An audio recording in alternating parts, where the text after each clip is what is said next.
Emma, a 29-year-old freelance journalist from London, drives up the winding, eerie road to the hollow's edge, an abandoned stone cottage tucked at the outskirts of a forgotten village. The dense fog envelops the house, thick and unnerving, as if it has a life of its own. The twisted, gnarled trees seem to reach towards the heavens, their branches clawing at the sky. Emma had heard of the place from an old acquaintance, but nothing could have prepared her for the unnerving isolation she feels as she arrives. The cottage stands as a decaying monument to time forgotten, like an untouched relic from another era. When Emma meets the landlord, Mr. Barrow, he appears far older than she expected. His eyes flick nervously, never meeting hers. He hands her the key with a shaking hand, his voice thick with unease. "It's quiet, but there's a reason no one stays long. Do not open the door upstairs. Leave it locked." Emma chuckles at what she assumes is some village superstition, but deep inside, an unsettling feeling gnaws at her. As Mr. Barrow hastily retreats into the fog, his figure swallowed by the mist, Emma feels as though she is being drawn into something far darker than she had anticipated. The first night is unnervingly still, the silence pressing in on Emma as she tries to focus on her writing. The crackling fire in the hearth does little to shake the eerie tension in the air. Then, as midnight strikes, the atmosphere becomes oppressive. Soft, deliberate footsteps echo from above, halting abruptly.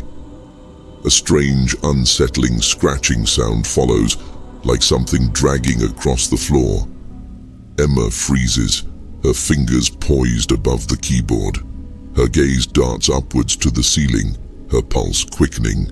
Another knock, then another, louder this time, as if something or someone is desperately trying to break free. Emma tells herself it's the house settling, but the sound is too deliberate, too rhythmic. Her heart races as she cautiously rises from her chair. Each step she takes towards the staircase seems to amplify the creaking of the floorboards beneath her. As she stands at the bottom of the stairs, she hears a door upstairs slam shut. Her mind races, trying to rationalize it, but before she can retreat, the air grows colder. She feels it, a chilling breath against her neck. She spins around, but the room is empty. The silence is deafening.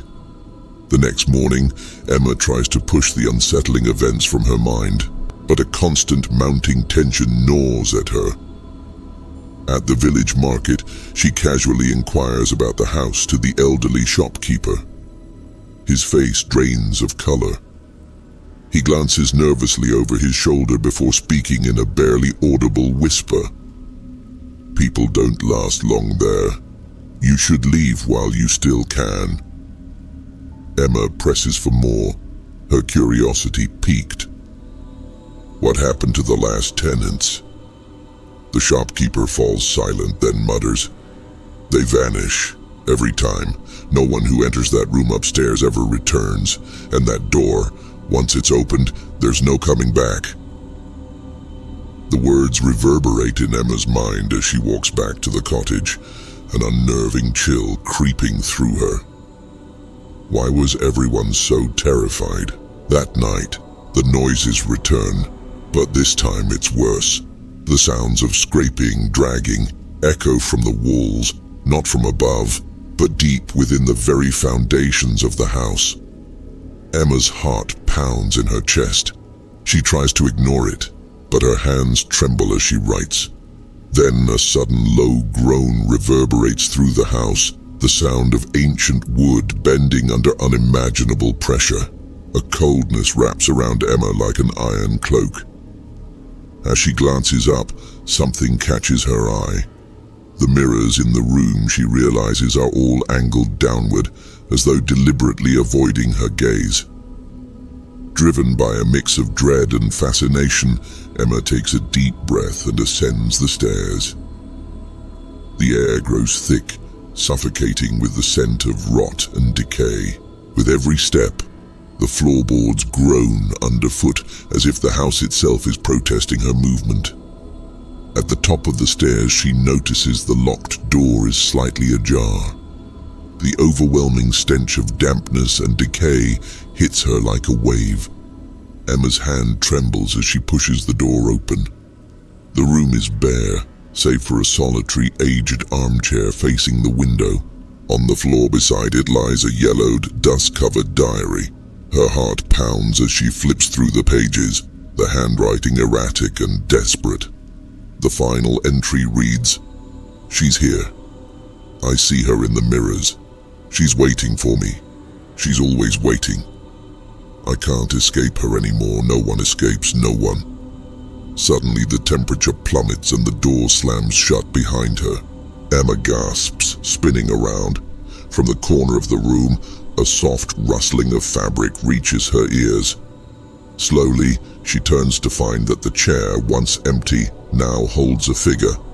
A pale, gaunt woman with hollow eyes, staring directly through her. The woman's mouth moves, but no sound escapes. Then Emma feels it, a cold hand on her shoulder. Her breath catches in her throat as she spins around, but the room is empty. Panicking, Emma races downstairs, her heart pounding in her chest. She reaches for the door, but it won't budge. She turns the handle over and over, but it's as if the house itself is trapping her inside. Her eyes are drawn to the mirror by the entryway. For a brief moment, she sees a figure reflected behind her, not hers, but a pale, twisted version of her own face, smiling unnervingly. The reflection's mouth moves, whispering, "You belong to her now." Emma screams, stumbling backward, but the door remains locked. The walls seem to close in. She rushes to the window, but all she can see is a thick blanket of fog pressing against it. There is no escape. The following morning, Mr. Barrow arrives, appearing as though nothing had transpired. The door is once again locked, but as he passes the mirror, Emma's face stares back at him, locked inside. Her eyes are wide with terror, her mouth frozen in a scream that will never be heard. The hollow's edge waits for the next tenant. The cycle continues, each new occupant drawn to the house, to the locked room, yet never leaving. The whispers, the footsteps, the scratching, they begin again. And with each new soul, the house grows colder, darker, its hunger ever growing.